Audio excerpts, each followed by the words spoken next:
Dan tidak hanya pahala yang besar yang kita dapatkan para hadirin, masih banyak janji-janji Allah bagi mereka yang mau belajar ilmu, sebagaimana dihadirkan satu hadis Nabi oleh Syekhana Hasim Asy'ari, pendiri Nahdlatul Ulama, dalam kitabnya Adabul Alim Al-Muta'allim. Beliau menghadirkan satu hadis Nabi yang Nabi Muhammad SAW bersabda, hudur majlisil ilm, hadir di majlis ilmu itu lebih baik daripada solat 1000 rakaat, lebih baik daripada mengantarkan 1000 jenazah, dan lebih baik daripada menjenguk 1000 orang sakit.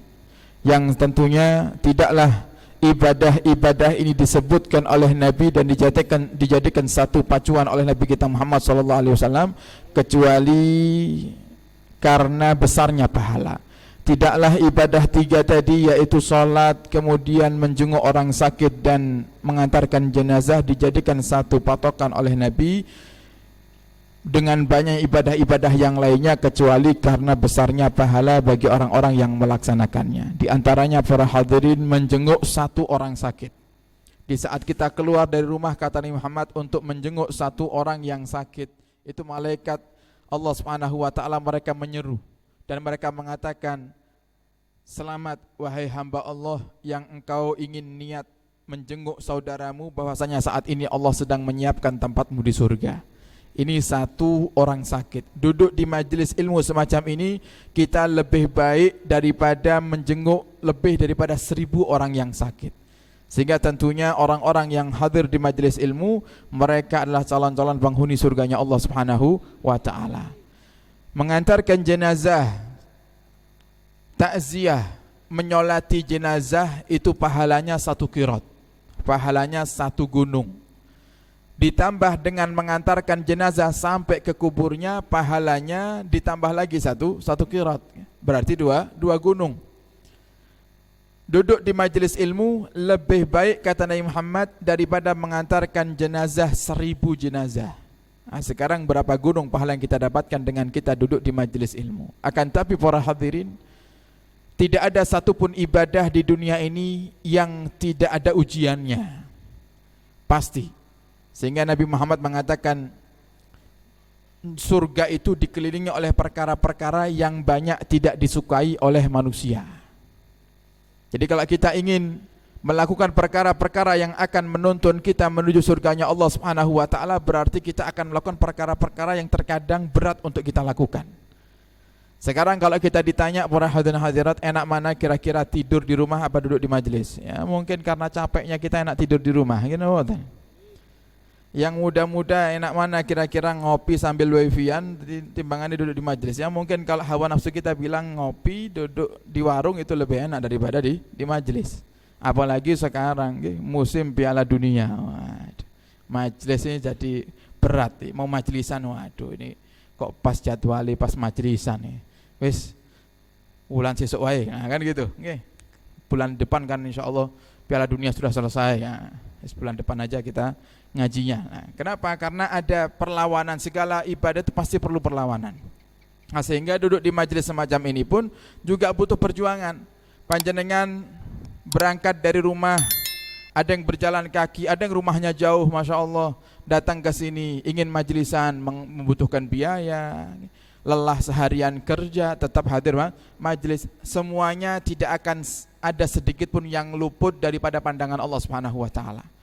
Sehingga semakin kita memperjuangkan diri kita untuk bisa hadir dalam keadaan kita yang sulit, capek, lelah dan lain-lainnya, tentunya pahalanya pun lebih besar.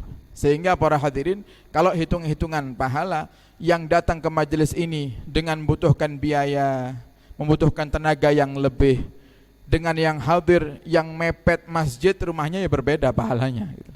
Kenapa? Qaidahnya al-ajru ala qadri ta'ab. Pahala itu tergantung capeknya. Makanya kenapa haji itu Nabi katakan al-hajju jihad. Haji itu pahalanya seperti orang yang berjihad. Kenapa? Karena jihad itu capek. Jihad itu taruhannya nyawa. Sama haji pun juga seperti itu. Haji itu capek. Lebih-lebih kita tinggal di negara kita Indonesia yang mayoritas kaum muslimin, yang kalau mau haji harus ngantri puluhan tahun. Masya Allah, sekarang saya dengar kalau nggak mau haji ngantrinya 30 tahun Pak. Kalau sudah umurnya 40 tahun, nunggu 30 tahun berarti 70 baru berangkat. Artinya sudah lemah nih tubuh kita nih, capek kita. Makanya dengan haji tersebut banyak kejadian-kejadian musibah-musibah yang terjadi beberapa tahun lalu, desak-desakan masuk ke Mina, kemudian ke jumroh, ya. Untuk lempar jumroh akhirnya ada yang terinjak-injak sampai akhirnya mati. Semuanya syahid. Makanya dikatakan haji itu pahalanya seperti jihad. Kenapa? Karena lelah, karena capek, butuh biaya yang besar. Tidak hanya sekedar biaya yang kita bawa atau kita bayarkan untuk naik pesawat dan biaya makan di sana, tapi kita juga harus memikirkan bagaimana nafkah anak istri di rumah selama kita pergi haji, bagaimana kebutuhan-kebutuhan yang lain yang harus kita cukupi, dan itu adalah suatu kewajiban. Sehingga para hadirin pahalanya pun besar. Sama, hadir di majelis semacam ini semakin berat rintangannya, semakin besar pahalanya. Kemudian para hadirin, dengan banyaknya pahala yang dijanjikan oleh Allah dan Nabi kita Muhammad SAW dalam majelis ilmu, maka sekarang kita harus menjadi orang yang cerdas. Kira-kira gimana caranya kita duduk di majelis ini tapi kita bisa mendapatkan pahala yang lebih dari hitungan satu orang? Kalau kita hadir sendirian ke majelis ini, para hadirin, kita dapatkan janji Nabi yang begitu banyak tadi. Kira-kira sekarang bagaimana kalau seandainya kita besok di pertemuan akan datang, kita bawa 2 orang, kita bawa 3 orang, kita bawa 5 orang. Oleh karenanya ini satu cara untuk kita mengumpulkan daripada pahala tanpa kita harus mengeluarkan tenaga yang banyak. Dengan apa diantaranya? Mengajak orang lain untuk ikut berbuat kebaikan seperti yang kita lakukan. Kalau panjenengan saat ini hadir di rumah Allah untuk belajar bersama daripada hadis-hadis Nabi Muhammad SAW, sekarang ayo kita pikirkan gimana caranya agar tidak mendapatkan pahala sendirian kita.